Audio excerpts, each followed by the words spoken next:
कि फाइनेंस से रिलेटेड बहुत सारे डिसीजंस आते हैं इंडिया में, और कई सारे डिसीजंस हमारे मतलब हमारे इंटरनल मन के फेवरेबल होते हैं, और कई सारे डिसीजंस अगेंस्ट भी होते हैं।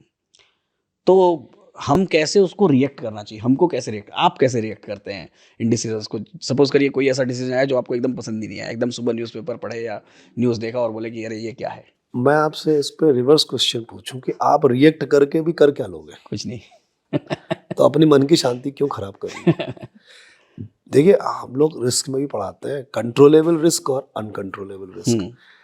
कंट्रोलेबल रिस्क जिसको आप कंट्रोल कर सकते हो, जिसको कंट्रोल कर सकते हो उस पर तो आप थोड़ा दिमाग लगाओगे। बिल्कुल सही मान है। लीजिए इंस्टीट्यूट में मैं बैठा हूँ, मैं डीन हूँ, हम्म, हमारे एक और सीनियर कलीग हैं, मित्र हैं हमारे, वो भी डीन हैं, डायरेक्टर साहब हैं।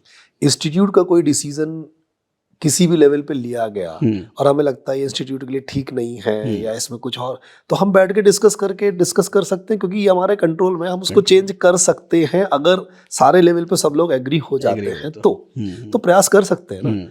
अब अगर गवर्नमेंट ने कोई टैक्स की पॉलिसी बना दी, कोई नया टैक्स का सिस्टम ले आए, तो अभी as a individual can I change that? नहीं।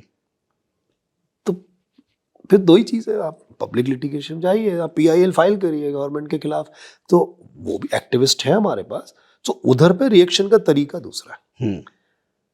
लेकिन कई चीज़ें जो कानून सम्मत है, संसद से पास होके कानून बन के आई हैं, तो उसमें आपका रिएक्ट तभी कर सकते हैं जब बहुत ही ज़्यादा ऐसा डिसीजन हो जो आपकी बिल्कुल सांस ही बंद कर दे, अदरवाइज आप क्या करोगे?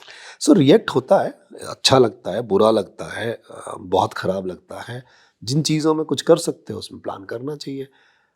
क्यों नहीं करना चाहिए? आप डायलॉग करिए, सेमिनार करिए, गवर्नमेंट को आप अपना बना के डिटेल भेजिए। वैसे भी देखिए, कोई भी पॉलिसी आती है या कोई नया रूल बनता है तो ऐसे ही नहीं बनता है, गवर्नमेंट उसमें पब्लिक ओपिनियन भी तो मांगती है।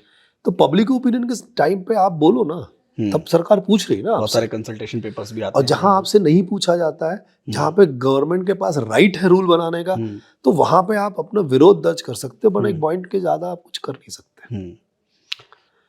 तो अब मैं बोलूँ सर टैक्स ही क्यों लेते हैं, सरकार टैक्स हटा दे, हाँ, तो सरकार कैसे चलेगी? कैसे चलेगी? पैसा कहाँ से आएगा? कई मेरे फ्रेंड्स बोलते हैं सरकार ने मिडिल इनकम ग्रुप को परेशान कर रखा है, इतना टैक्स, हमारे तो हर चीज अकाउंटेड है, अकाउंटेड हमको टैक्स देना है। और कई सारे हमारे बिजनेस वाले फ्रेंड्स हैं, सर वो तो गाड़ी भी खरीद लेते हैं, उनका तो खर्चा भी वो अपने बिजनेस में दिखा देते हैं। तो ठीक है ना भाई, वो अलाउड है तो कर रहे हैं।